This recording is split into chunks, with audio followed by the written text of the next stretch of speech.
할렐루야. 알기 쉬운 조직신학의 저자 김윤환 목사입니다. 오늘부터는 기독론에 대해 공부해 보도록 하겠습니다. 오늘 첫 시간으로 기독론을 열면서라는 제목으로 여러분과 함께 은혜를 나누어 보고자 합니다.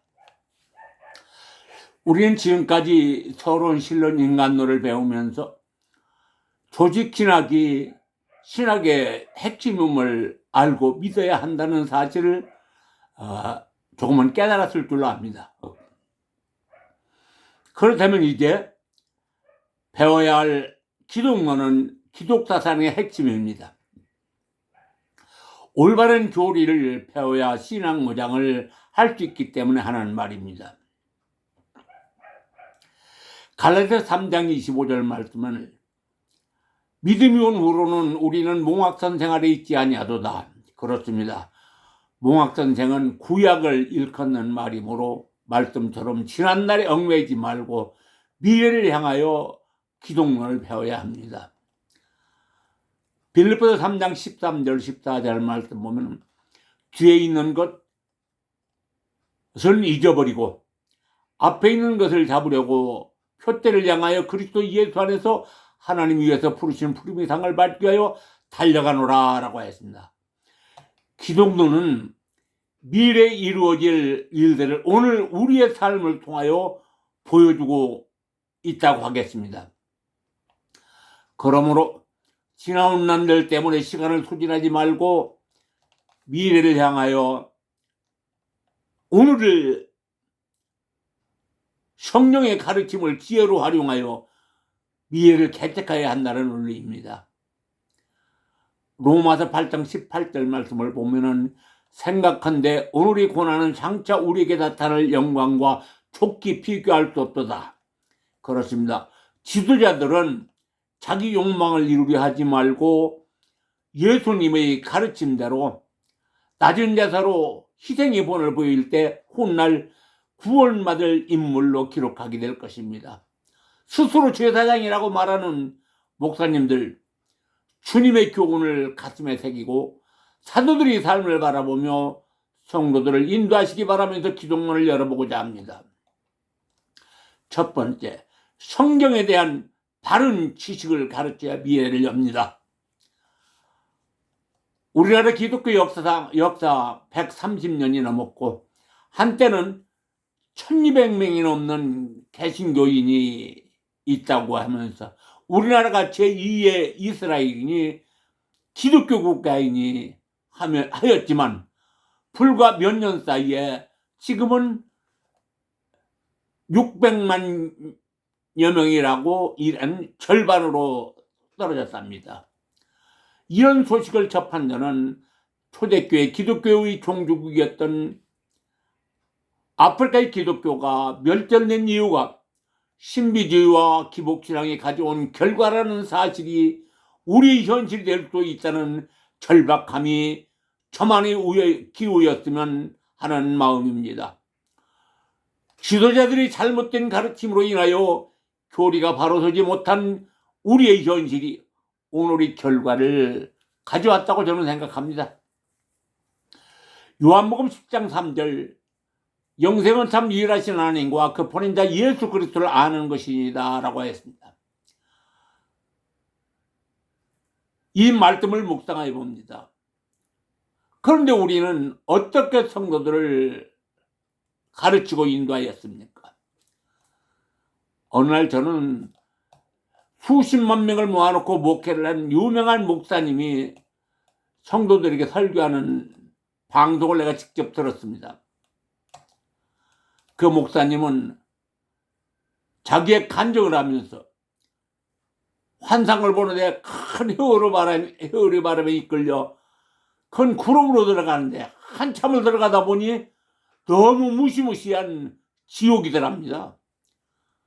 자기는 너무 무서워서 벌벌 떨고 있는데 그때 주님의 음성이 들리며 너는 예수 보혈을 믿는 사람이 아니냐, 그러니 예수 보혈을 외치라 하여 주님이 가르쳐 주신 대로 예수 보혈을 외치니 헤어로 바람이 자기를 지옥에서 이끌어내 주더라고 하니 성도들이 아멘 소리가 함성으로 들렸습니다.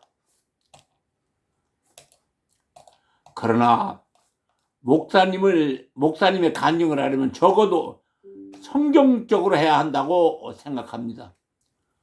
그런데 목사님의 간증과 같은 내용은 성경 어디에도 예수 보혈을 믿어야 한다고 한 것이 없으며, 누가복음 16장 19절 이하의 말씀 그 부자와 거지 나사로의 기사를 보면 지옥에 떨어졌다가 나온 사람이 있다는 기사도 없습니다. 생각해 봅니다. 예수님의 보혈의 능력이 위대하다는 것은 알지만 예수님의 보혈은 죄의 값으로 지불한 죄의 대가입니다. 예를 들면 예수님의 보혈은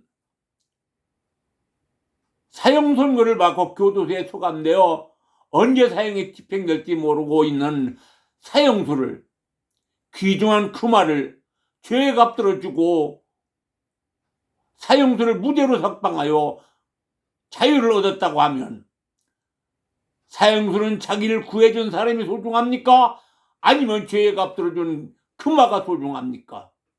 두말할 필요도 없이 사형수를 구해준 사람이고 그분의 마음이요 정신이 소중한 것입니다. 성경 말씀도 그렇다고 합니다. 그런데 세계적인 목회라는 목사님과 우리나라 성도들은 죄의 값들어 준 금화가 소중하다고 하는 것입니다. 사형수가 캄캄한 암흑 속에서 생명나무의 가지를 붙잡았습니다. 그렇다면 나뭇가지가 풀어져 떨어지지 않으려고 나무의 굵은 줄기를 잡으려고 조심하여 보다 굵은 가지를 찾으려는 것이 인지상정이라고 할 수 있습니다. 그런데 우리나라의 기독인들은 지도자나 성도들이나 작은 나뭇가지만 잡으면 마치 자기는 생명나무의 전부를 아는 것처럼 설치되고 이를 부러워하는 것이 현실입니다. 로마서 5장 3절로 4절, 우리가 환난 중에도 즐거워하나니 이는 환난은 인내를, 인내는 연단을, 연단은 소망을 이룬 줄 알미로다. 그렇습니다. 이제 변화해야 합니다. 생명나무의 작은 가지를 붙잡았으면 이제 나뭇가지가 부러져 유기되지 않으려고 빛의 원인을 찾아 더욱 조심하고 열심히 노력하여 생명나무의 빛 그 자체와 또 뿌리와 가지들 그리고 열매를 알기 위하여 혼신의 노력을 하는 것이 고난이지만 그것이 연단이고, 연단을 쌓으면 하나님을 아는 지식이 생기고 내가 바라던 소망이 반드시 이루어진다는 진리를 알게 되고 마음의 참 평안을 얻게 될 것입니다. 요한복음 14장 27절 말씀, 내가 너희에게 평안을 끼치노니 나의 평안을 너희에게 주노라. 내가 주는 평안은 세상이 주는 평안과 같지 아니하므로 너희는 염려하지 마라, 걱정하지 마라 라고 하였습니다. 이 말씀의 진리를 알게 되면 흔들리지 않습니다. 목회자는 성도들을 인도하는 데 자신감이 생기고 성도들은 자기 신앙을 지키면서 신앙생활의 진리를 알게 될 것입니다. 그런데 요즘 목사님들 설교하는 것 보면 성경 한두 구절 읽어놓고 제목 붙이고 어떻게 대교에서는 이렇게 하라 저렇게 하라 합니다. 그러나 그런 짓은 무당들이 하는 짓거리입니다.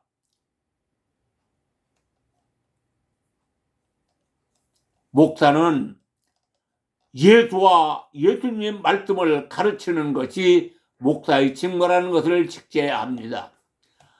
그런데 요즘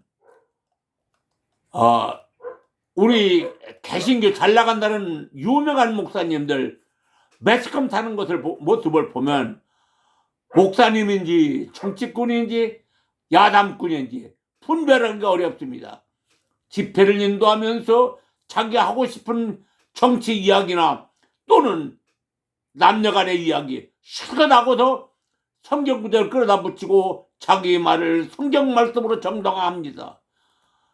목사들의 입에서 부부는 잠자리를 잘해야 행복하다는 썸네일 제목으로 유튜브 방송을 합니다. 성도들은 호기심으로 몇십만 명의 조회를 합니다. 그러면 상당한 돈이 들어올 것입니다. 그러면 자기는 좋을지 모르지만 한국 개신교 비전이 없다는 것을 알고 성도들에게 성경을 가르치고 교리적으로 설교했으면 하는 바람입니다. 두 번째, 예수를 알고 믿어야 구원을 받을 수 있습니다.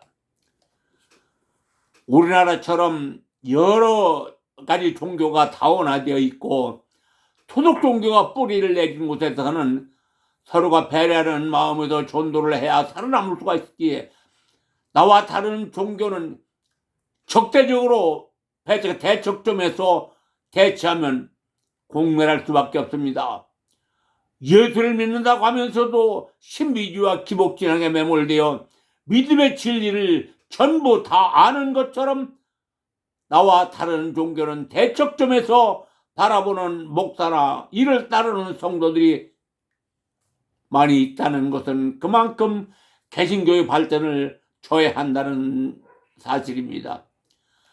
고린도후서 3장 14절 그러나 저희 마음이 완고하여 오늘날까지 구약을 읽을 때의 수건이 벗어지지 않고 있으니 그 수건은 그리스도 안에서 없어지라고 하였습니다. 예수가 이 땅에 오시는 것은 잃어버린 자기 백성들을 찾으시기 위하여 율법으로 구속사를 시작하였으나 율법으로는 구속사의 완성을 이룰 수가 없으므로 율법세는 예수님이 오심으로 마감하고 복음으로 구속사의 새로운 시대를 열었다는 말씀입니다. 그러므로 자칫 전도자를 유기자로 오인할 수 있다는 사실을 명심해야 합니다. 로마서 10장 4절 그리스도는 모든 믿는 자에게 의를 이루기 위하여 율법의 마침이 되시니라. 이 말씀의 의미는 복음으로 하나님의 의를 이루는 은혜의 시대가 열리는 것입니다. 예정의 선택과 유기 그리고 마지막 심판으로 구속사를 이루실 것을 선포하셨습니다. 그런데 당장 종말이 닥쳐올 것처럼 종말론에 매몰되어 교회를 이상한 방향으로 이끌고 가려는 목사들이 사회를 어지럽게 합니다. 마가복음 13장 32절 그러나 그날과 그때는 아무도 모르나니 하늘에 있는 천사들도 모르고 아들도 모르고 아버지만 아시니라 라고 했습니다. 그렇습니다. 예수 믿는 사람이 세상 이상한 말에 넘어가지 않고 예수님이 하신 말씀을 잘 알고 믿어야 구원을 받을 수 있습니다. 어두운 마음의 허물을 벗고 자신의 자고함을 버린 후에 예수 그리스도를 아는 지식으로 세상을 바라보고 말씀을 묵상하면 바른 진리를 알 수 있습니다. 그러므로 바른 진리를 깨달아 하나님을 아는 지식을 쌓으려는 부단한 노력이 필요한 것입니다. 하나님을 아는 지식이 없으면 믿음도 없고 올바른 믿음이 아니면 마음의 평안이 없습니다. 믿음의 시작은 마음의 평안에서 찾을 수가 있다고 앞에서 말했습니다. 고린도후서 6장 4절 어두운 데서 빛이라 하시던 그 하나님께서 예수 그리스도의 얼굴에 있는 하나님의 영광을 나눈 우리의 마음에 빛이셨느니라 했습니다. 그렇습니다. 즉 하나님의 말씀을 듣고 기쁜 마음으로 예수를 믿음으로 구원받을 수 있다는 말씀입니다. 예수께서 우리의 스승이 되셔서 하나님을 아는 지식을 쌓게 하여 하나님의 자녀로서 완전한 구원에 이르도록 인도하여 주실 것입니다. 그때까지 고난을 감수하고 끝까지 인내하는 자가 구원을 받을 수 있다는 논리입니다. 지금까지 하나님과 인간에 대한 가르침을 말씀을 통하여 점검해 본 결과 범죄한 인간은 자신의 힘만으로는 도저히 하나님의 공의를 만족시킬 수 없다는 것을 알았습니다. 따라서 인간 구원을 위하여 중보자 되시는 예수 그리스도의 도움이 절대적으로 요청되는 것입니다. 그리스도의 존재와 사역을 요약한 기독론은 과거 무수한 이단의 공격에서 점검되고 체계화된 교리입니다. 그러므로 기독론은 반드시 익혀두어야 할 하나님에 대한 지식이고 교리요 예수 그리스도에 대한 기록으로 중요한 과목이라 하겠습니다. 앞에서 말한 것처럼 내가 붙잡은 생명나무의 작은 가지가 전부가 아니라 더 큰 가지가 있고 더 큰 나무가 있다는 진리를 알려고 노력하여 나무의 가지와 뿌리 그리고 열매가 무엇인가를 알려고 노력하는 것이 믿음의 본질입니다. 세 번째, 사사리 교리를 만들지 말라. 개신교의 교리는 종교개혁을 이룬 마틴 루터, 칼빈, 찌빙글리 등 종교개혁가들이 어거스틴의 참회록을 기반으로 한 교약을 토대 위에 성경 말씀을 중심으로 만든 교리를 정통교리로 받아들이고 그것을 배우고 익히고 실천하는 것이 전통을 잇는 정통교회와 성도들입니다.